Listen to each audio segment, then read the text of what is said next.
Hey first graders, I hope that you had an awesome weekend and you are ready to start off the day with some math on this Monday. So let's get started. All right, today we're going to start with our number talk.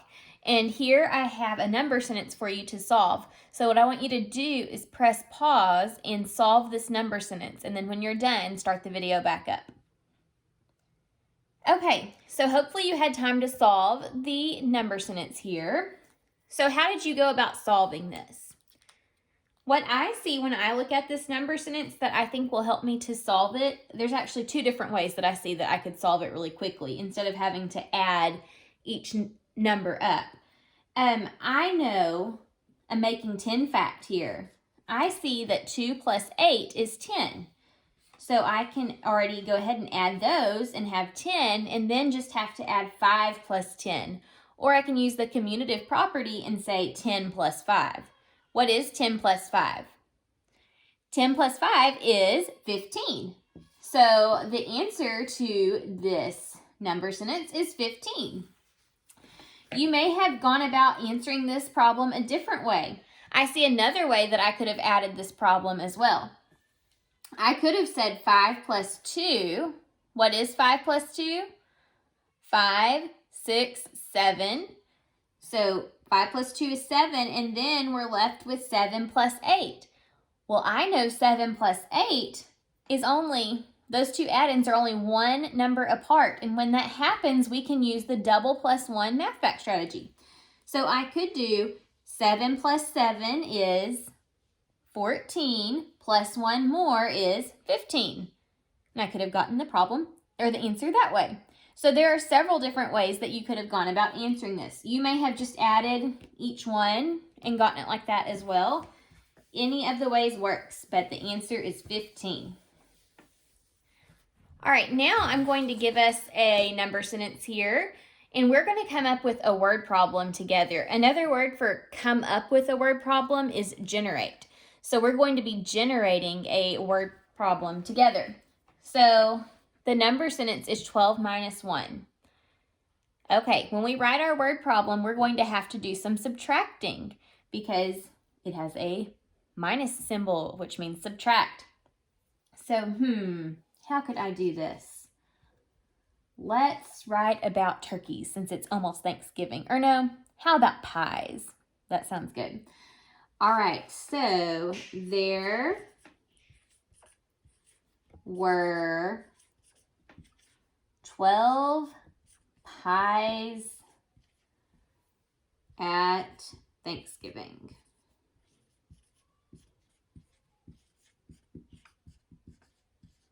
Okay, so see, we started with 12 just like our number sentence started with 12. So now let's go to the next part. There were 12 pies at Thanksgiving. I'm going to make this look like a fancy one. That way I don't think it's like an I or something. One of the pies got eaten. Okay, does that match what happens here in our number sentence? Would that word problem match? If there were 12 pies and then one got eaten, is that subtracting? Yes, so far we're good. Now we're not done writing our word problem yet because we have to ask a question. Every word problem has a question at the end. So we need to ask, how many pies are left? Okay, and see, we have just generated a word problem together. Now let's solve it. Okay, so the question in this problem is how many pies are left? See, it ends with a question mark. Some important information, 12 and 1. And we already really know we don't have to even make a plan for this problem because we know how we need to solve it. We need to do 12 minus 1. So what is 12 minus 1? If I have 12 and go back 1, what number do we have? 11, right? 12 take away 1 is 11. So how many pies are left? There are 11 pies. All right, this week in math, we are going to be talking about base 10 blocks. So here I have a bunch of my base 10 blocks. Let's see if I can get out some of my ones. All right, so talking about base 10 blocks, what is this called? This block is called a unit, or its value is 1. So this can be called a 1. Okay, it represents 1. What is this? This is called a long or a rod, or sometimes I've heard it called a stick, and its value is 10. So sometimes people call these tens. So we have our tens and our ones. All right. We're going to work on composing numbers and decomposing numbers over the next few days.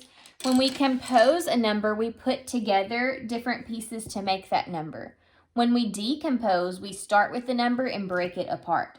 So let's work on composing first. Let's compose the number 52. 52. So looking at 52, how many ones do I need?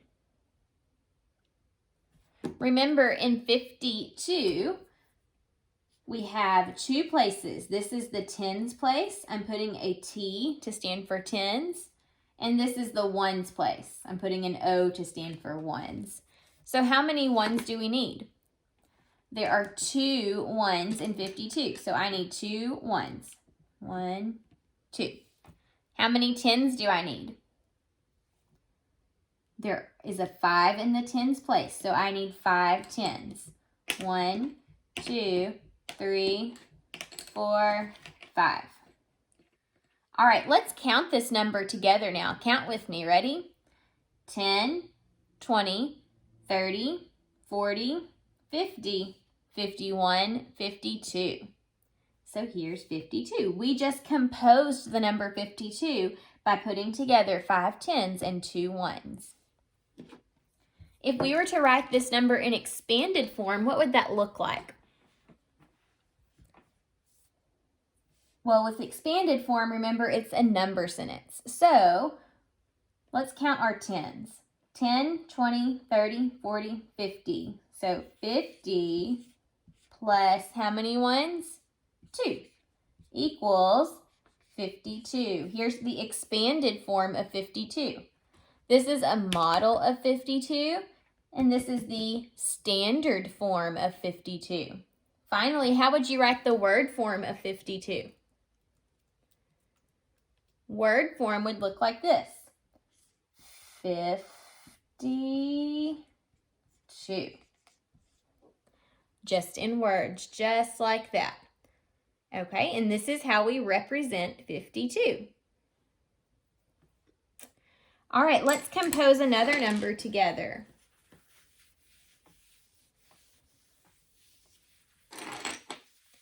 Let's compose the number 64.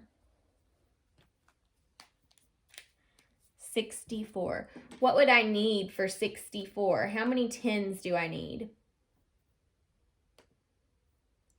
I would need 6 tens, right? Because there's a 6 in the tens place. So here we go. 1, 2, 3, 4, 5, 6. There's my 6 tens.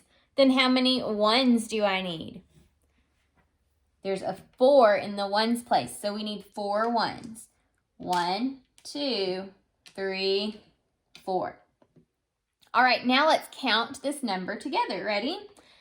10, 20, 30, 40, 50, 60, 61, 62, 63, 64. So here we have composed 64. We composed this number using 6 tens and 4 ones.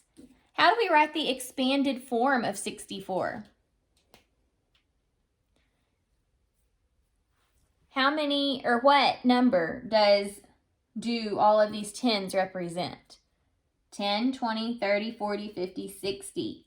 So 60 plus what? 4 equals 64. This is the expanded form. Finally, how do you write the word form of this number? 64. You write the words 60 and 4 to make 64. So we have represented the number 64. All right. Last number for today. We're going to compose the number 91. 91. This is the standard form of 91. How many, let's change it up. How many ones do I need for 91?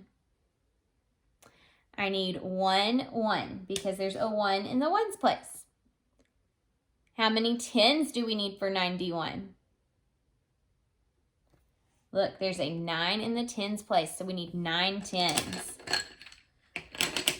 1, 2, 3, 4, 5, 6, 7,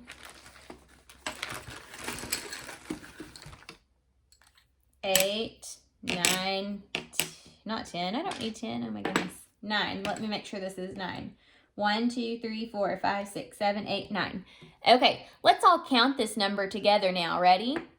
10, 20, 30, 40, 50, 60, 70, 80, 90, 91. Okay, so this is representing 91. We just composed 91 because we put all of these blocks together to equal 91. So we composed 91. When we compose, this is how that word looks. Compose. We just composed 91. How would you write 91 using expanded form? 91 using expanded form would be 10, 20, 30, 40, 50, 60, 70, 80, 90 plus how many ones? 1. So 90 plus 1 equals 91. That is the expanded form. In word form, it would look like this. 91. Just like that. Oh, there's a little glare. That's a Y. Okay, so we just composed 91. I'm going to show you really fast how we can decompose, and then we're going to talk more about it tomorrow.